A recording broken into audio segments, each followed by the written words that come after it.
Welcome to another episode of The Brand Called You, a podcast and podcast show that brings you leadership lessons, knowledge, experience, and wisdom from thousands of successful individuals from around the world.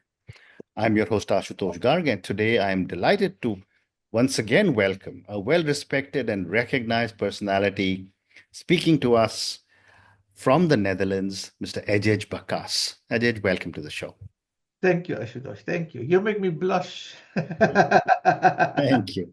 Adjiedj is the author of a book titled Forwardism. He's a trend watcher, an author, a TV personality, and a speaker. He has been considered to be exciting on CNN, inspirational on BBC, and provocative on TV2 newscast. So, Ajit, since we've had earlier conversations on your journey and everything that you've done in the past, we're going to jump straight into your book, Forwardism. What inspired you to coin the term forwardism, and what does it encapsulate for today's society? I started writing it in 2010 with my husband who died, Mr. Finko David, who was a geopolitical strategist. And because we were traveling so much and we had been writing about the megatrends, but all the megatrends were for Western countries, the countries in the global north, because that is where we live, issues like aging, etc. So, but they don't play in the global south where there are so Mm, many young people. So then we said, maybe we should start writing a book about the megatrends for the countries in the global mm, south. mm. And we started with that in 2010, and then we wrote off and on, and then I became sick, then he became sick. And when he died, it was finished for 80, 90%, and then I finished it, and now it's being launched in India. Yeah, I know. And we're looking forward to the launch in July. So, Edith, how does forwardism differ from other futuristic perspectives that we've seen so far? Well, one of the main differences is that the countries in the global south have a very young population, and we call that the demographic dividend. And we say, if you can use your demographic dividend, Mm, that's interesting because we don't have that anymore because we don't make babies anymore. I'm a symbol of aging. My grandmother had 14 children. My mother had three. I have only a dog. mm, mm, So, and that is everywhere in the West, in Europe, in America, in Canada, everywhere. So that's why we need immigrants. I'll give mm, you one example, and I give you one example. In Italy, Spain, Portugal, and France, where there come lots of tourists every year, but they don't have babies anymore. mm, So in these countries, if, for example, a young immigrant from India can buy a house in a deserted house in a village for €1 only. €1, a small mhm, house on land. You can buy it. There is 5G internet everywhere. So if, let's say, you work from home, or as an IT guy, or you want to work there in the local tourism industry or healthcare industry, because there's lots of work there because of aging, mm, for €1. So why do they pay human smugglers to get them in the difficult route to America, and then Trump is correct. deporting them back? But Mm, look at Southern Europe. In some regions you can buy a whole village for €1. mm, Of course, it has been neglected a long time, so you need a lot of to renovate. But yeah. a lot of people, you can learn nowadays. You can learn on YouTube how to renovate a house, so you can easily do it if you're a bit Mm, handy. If you don't have two left hands like me, you can mm, do it, and then you can, and maybe you can do it with a group of friends. You buy a mm, fridge for €1 or €2 in Spain or Portugal. In rural areas, it's not in cities, it's in rural mhm, areas. mhm. The rural areas are depopulated. Then you have a fantastic new future. Yeah, And you do that for a couple of years, and then you can rent a room at Airbnb to tourists as well, so you have an extra income. So that's true. I see it already. I see it in south of Portugal, in Algarve. There are lots of young Indians and young Nepalese who live Mm, there. Because Portugal has an agreement with the governments of India and Nepal. You can get a work permit for 5 years, and after 5 years, you can get the Portuguese nationality. that is But true. there are only a few thousand Indians who do it, and we have calculated that 50 million young Indians can repopulate all these empty areas, and it would be wonderful, and they make money, and they can send money back home to their family. Mm, So that is one of the opportunities Absolutely. countries in the global south, and, Hmm. and that is what's happening here, and that is Oh, that is wonderful. that is one of the things we write about, and we have Hmm. researched that, Hmm. and we say, well, that isn't Yeah. that nice? Because I saw the planes deporting back in illegal Indian immigrants from Trump back Yeah. to India. I think, are they poor people? They have paid so much money to these human smugglers, to the human traffickers, Yeah. and now they're deported back. Oh, poor, poor, poor. Better go to Southern Europe. Correct. So we're I coming, we're coming with ideas for these things. absolutely. And these are great ideas and great thoughts. Adjiedj, what technological innovations discussed in your book excite you the most and why? Well, what excites me a lot is what the new ways of transportation, the new ways. So, for example, I saw a new scooter developed in China that also has wings, so it can also turn into a drone. So just say you're on your scooter, you're in a rural area somewhere in the mountains in the Himalaya, Hmm. and and suddenly the road is not so good anymore. You want to cover, you turn it into drone and you just fly forward. Wow. Think these things could, so people in remote areas Hmm. could travel much faster and much easier. That is it. So, and there are many of all these and fast planes. There are now coming this very fast planes, not supersonic anymore like the Concorde, but now the hypersonic. Hmm. Can fly you from Delhi to America in 2 hours, and I think that is also fantastic. So you can, so if we can travel the world faster than it Hmm. is, then Amazing. I think we I hope then that everywhere the Hmm. borders and passports and visa regulations will be easier. Hmm. Before World War I, there were no passports, no visa. You could travel freely. I Yeah. hope that we will get that in the future again. Amazing. You also talk about AI and facial recognition. Yeah. I'd love to get your perspective on why you think uh, AI and facial recognition might render most administrative jobs redundant. Well, for example, I see it in my GP. In Holland, a doctor or a nurse, a GP, spends 30% of his or her time on administration. Mm. My GP is now 68 years old, and he was crazy of administration. So he now uses AI. So when I go to him, the computer tapes our conversation, the consult. Of course, it makes a medical summary. It leaves out the talk about the Yeah. weather, family, and so it makes a medical summary. It uploads it in my medical file for him, but also for the hospital and also for the healthcare insurance company. Mm. The computer sends immediately the recipe to the pharmacy to give me my medicines. Mm. Immediately sends his invoice to the health insurance company. So he saves 30% of his time. He's so happy. He said, I don't want to become a doctor because I love administration so much. Mm.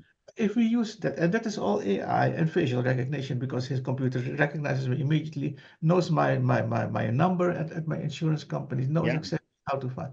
And if we are going to use that, for example, also in government, that will be fantastic. And you see it in China. In China, it is used for government. I think in Dubai also as Mm. well, and that is fantastic. So the government knows what you pay, how much tax, how much this, how much that.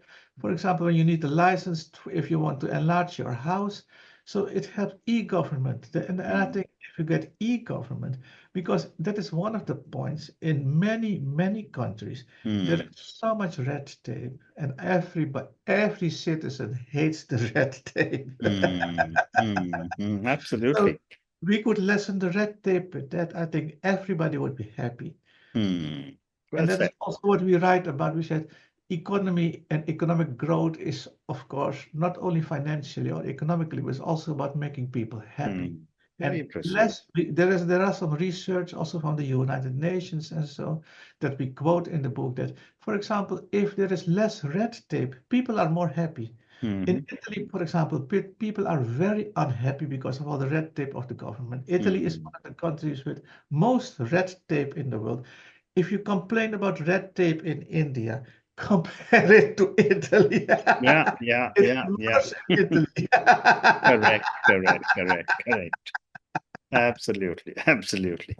So tell me, you also talk about the geopolitical shift towards a multipolar world. Yes. How should nations adapt, especially in today's context when all the walls seem to be coming up again? That's a difficult question, my Yeah, friend. I'll try that's to why I'm asking you. Look, since globalization started in the 1500s, the world also had one global policeman who kept Mm, law and order. The first global policeman was Spain, the second was Holland, the third was Britain, the UK, the fourth was America, and then is the question, is there going to come a fifth? But the point is, the world has become so complicated now that one policeman cannot keep law and order everywhere. There is so correct. tensions and problems everywhere in the world. So Mm, that's why we say we should have a combination of five policemen who work together. America will still be important, mm, and I think China, India, Russia, and the South Africa. So I think so. The BRICS countries mm, plus America together mm, should work together. They should not fight each other.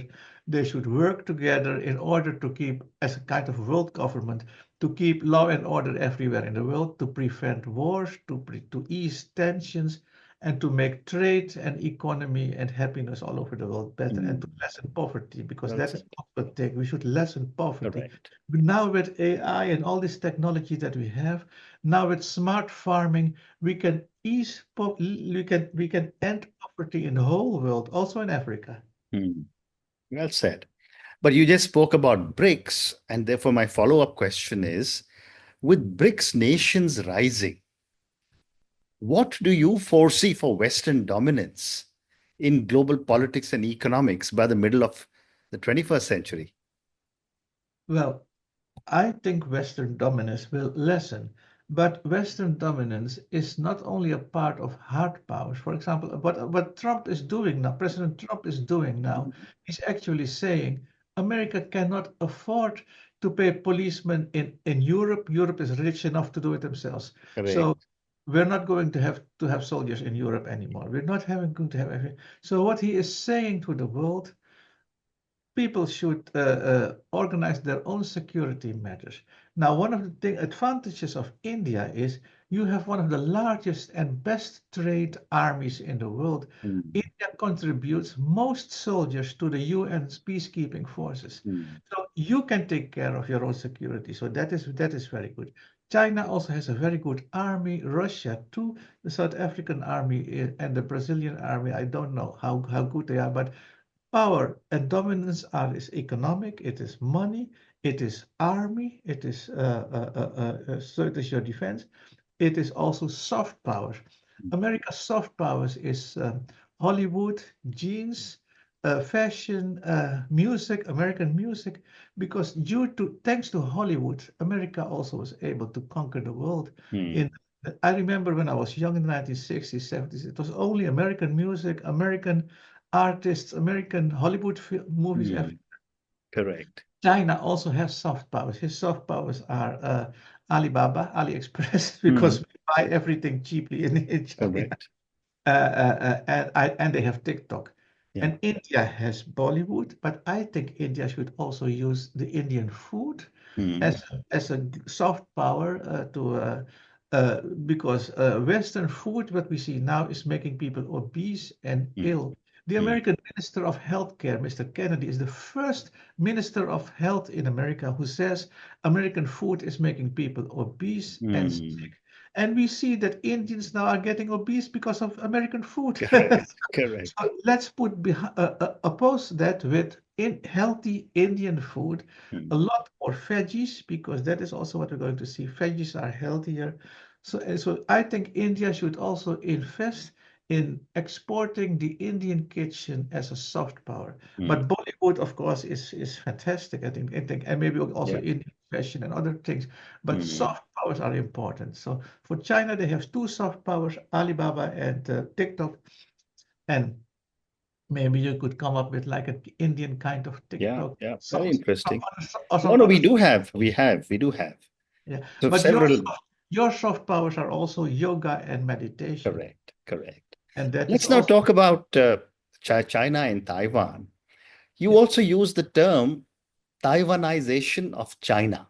yes. Uh, how will this reshape political dynamics in India? And what do you mean by Taiwanization of China? Politically may not be a very correct phrase. No, I'm not politically I correct. know, I know.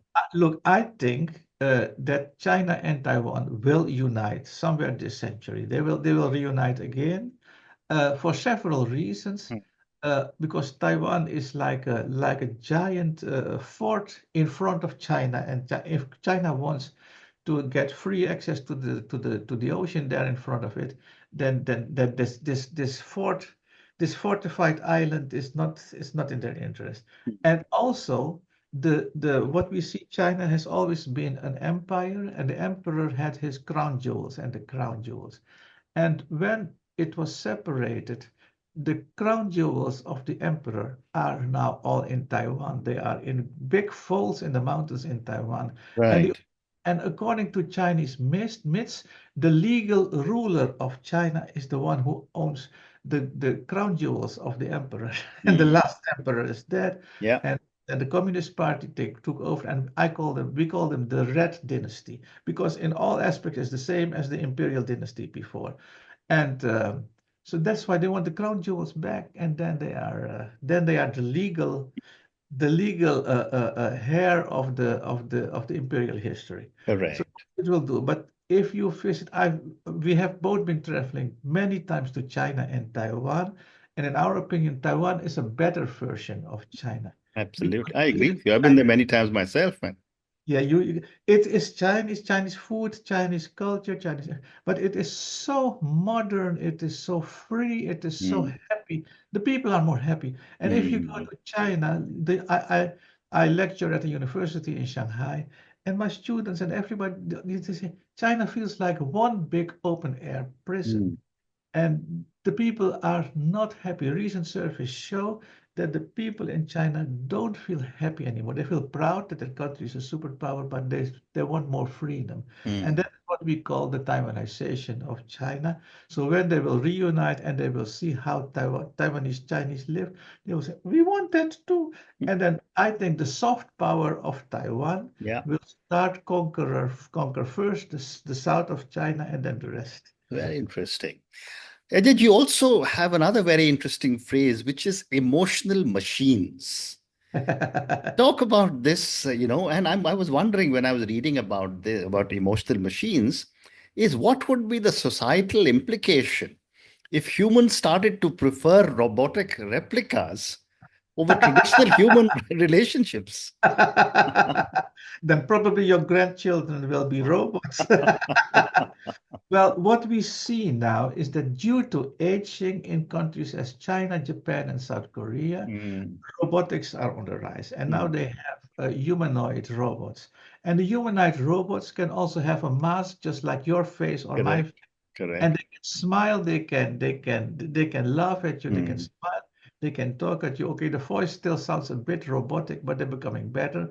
But they are also now in Japan, they also have them to take care of the elderly. They can turn you in bed, they can change your diaper, yeah. they can have a chat with you, and they can read your emotions. Mm, So actually, and you can also have sex with them if you want. yeah. Uh, so these are already kind of emotional machines. But what the people in the robotic industry tell, we say, look, if people can choose, let's say 20, 10, 20 years from now, they can just say, do I want a baby? Mm, And I have to change the diapers and all the things and whatever, or do I make a perfect replica of myself? Then I mm, have a perfect kid, and then and I don't have to change diapers, but it only needs electricity, and it does everything that I want. No, but it doesn't do anything you want. It gets a personality to it, it gets a mm, character to it. It will say no to you as well. mm, But the point is, we expect that in countries as China and Russia, the population of Russia will halve at the end of this century. And Mm, it's an enormous country. Russia doesn't have enough people to populate this vast country. That's why you see that half of the population of Siberia is already of Chinese immigrants. So mm. one of the things that we are coming up with the idea is in this book, say, why doesn't India send some immigrants to Siberia as well? Because that would get a passage to the North Pole, which is vital. But we also think that Russia, Japan, and China will produce many of these Mm. emotional machines. So Very for interesting. countries where people, but they don't have sex anymore, Ashutosh. Mm. Japanese don't have sex anymore. Yeah, So then how can they make babies? So then yeah. it's best if you have an emotional machine because otherwise you don't have youngsters who do the Mm. job. And the Japanese become 100, 120 years old. They just refuse to die. Correct, correct, So correct, correct. we Absolutely. need people to See, do. But I hope that Indians will still make babies. But what we mm, see as the demographics of India, up till 2050, India will still have enough babies to replace the elderly. But after 2050, it'll we slow also down. it will slow down. So Correct. maybe your grandchildren of your great grandchildren will be emotional machines too. You never know. You also talk about another very interesting concept of the flower islands near Mumbai. Yes. Tell me about this thought of yours and how feasible is this? Well, we are Dutch, and Dutch people love land reclamation. I live Mm, here on the bottom of the sea. My house is here. This is on the bottom of the sea. It's reclaimed land. The Dutch people love to reclaim land from the sea. We did it in Dubai. My husband was the project leader of the Palm Island in Dubai. So he was mm, in charge of building that. So he knows exactly how it be done.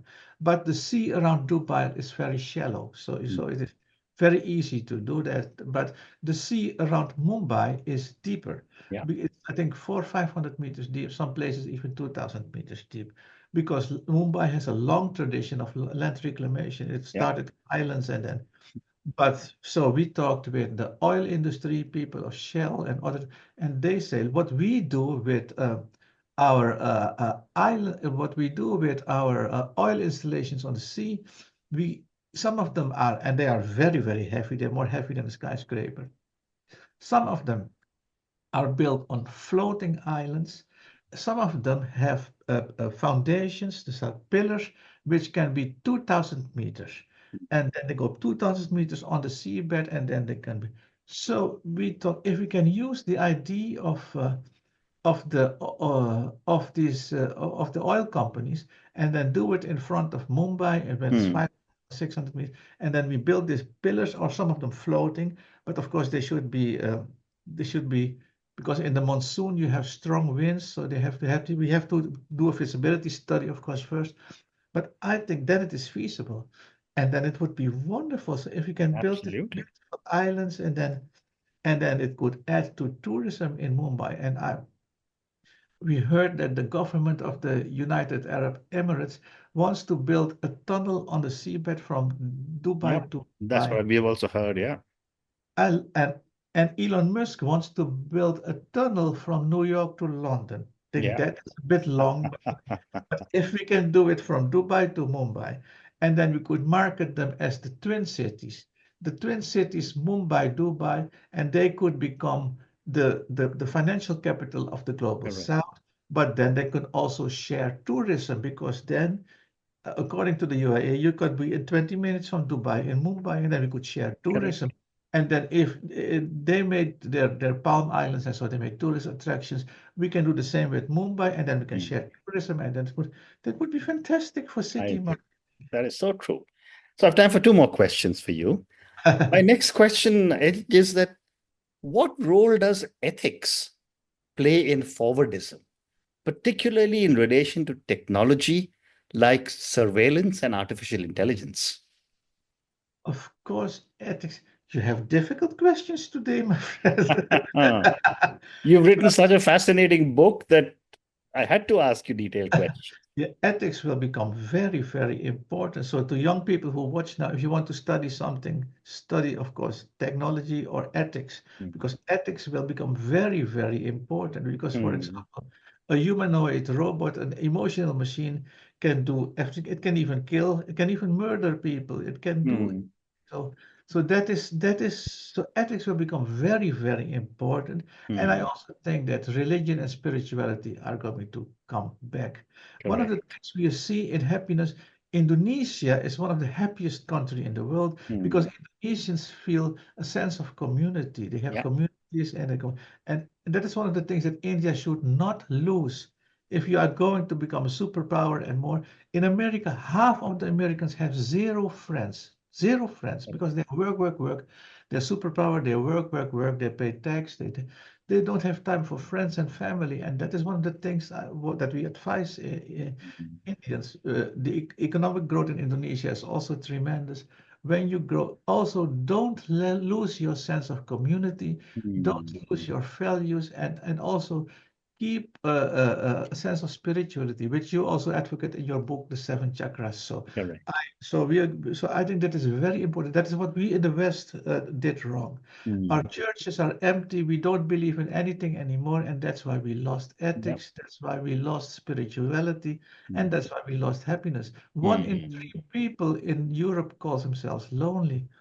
And so that is what you should prevent that. Learn from our mistakes. That's also why we absolutely. wrote this, because we learn from the mistakes that the West made. Mm, mm, Also, for example, in the Indians are one of the few people in the world, together with the Chinese and the Japanese, who lives for thousands and thousands of years in the same correct. place.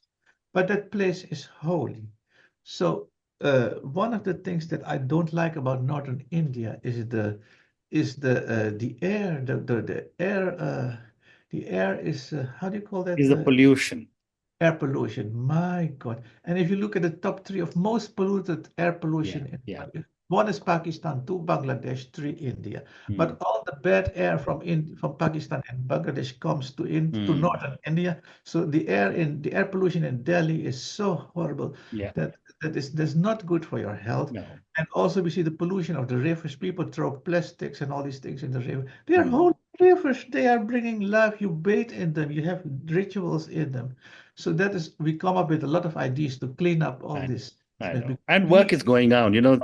I always say that the younger generation, the millennials and the Gen Zs, are probably going to clean up all the mess my generation has left, uh, or is and leaving in, in, I in, in see, my I, country. I see it everywhere in the Yeah. world. Yeah. They say clean air and blue skies are human rights, and Correct. I agree with them. Correct. Okay, but I am old too, so yes, my generation did the same. So we, but I really believe that they are I going to do agree. that because I that is agree. clean air And is clean air is a human right, and clean rivers. absolutely right. And my last question for you, Ajay. You write extensively about human resilience amid crisis and chaos. What's your best advice to future leaders to thrive in uncertainty? um, to future leaders to thrive in uncertainty is to be very flexible. One of the things that we see in the Chinese communist leadership, they are not only communists, they believe in God. They are not atheists. My husband was friends with one of the deputy prime ministers of Mhm. China, and he says, we also go in Tibet. That's why they want Tibet for Taoism because they Mm, study Taoism, and Taoism makes your mind very flexible. So you can correct. move around. So if Trump does this, and then you do that. Mm, If Russia does this, then you do that. So Taoism is very making people very, very flexible. So mm, I find it interesting that communism, which is atheistic by nature, is combined with Taoism there. So for Indian leaders, I don't know how they should do. What makes you flexible? Because I think that Indians are quite flexible. If I see that mm. Yeah, well, Indian in what makes Indians flexible is just our amazing belief in spirituality, aha, in letting everyone live, follow their own practices, and not insisting that what I follow is the best and what you follow is not good enough. And if you want to be good, you follow me. that maybe resonates with a study of IBM in the 1960s that Correct. say that people who believe in more gods, like Hindus and Buddhists, are also able to adapt with more value systems at the Correct. same time. So Correct. maybe in this difficult, complicated world, India should export that kind of leadership too, because we need leaders who are able to deal with more value systems at the same time. Absolutely. Absolutely. But on that note, Adjiedj, I just want to say once again, talking to you is such a pleasure. It is such an incredible learning experience. Today, we spoke about your book, Forwardism, which you're releasing in July. Thank you for speaking to me about your perspectives. Sorry? It will be available on Amazon all over It'll be India available all over. and for the Indian diaspora as well. Correct, correct. And we covered some very interesting ground today. I mean, I love the way you said the most interesting innovation that you are excited about is mobility. And the example you gave me was a two-wheeler that can become a drone. You talked about Try to geopolitics. imagine, in 100 years ago, people traveled only to the next village, Correct. and now we can travel. Anywhere we want. Absolutely. You also covered some amazing ground on Taiwanization of China, emotional machines, Flower Island, ethics, and human resilience. Thank you for speaking to me, and all the very best to you. Same to you, my friend. Thank you very Okay. much. Thank you for listening to the Brand Called You videocast and podcast, a platform that brings you knowledge, experience, and wisdom of hundreds of successful individuals from around the world. Do visit our website www.tbcy.in to watch and listen to the stories of many more individuals. You can also follow us on YouTube, Facebook, Instagram, and Twitter. Just search for the Brand Called You.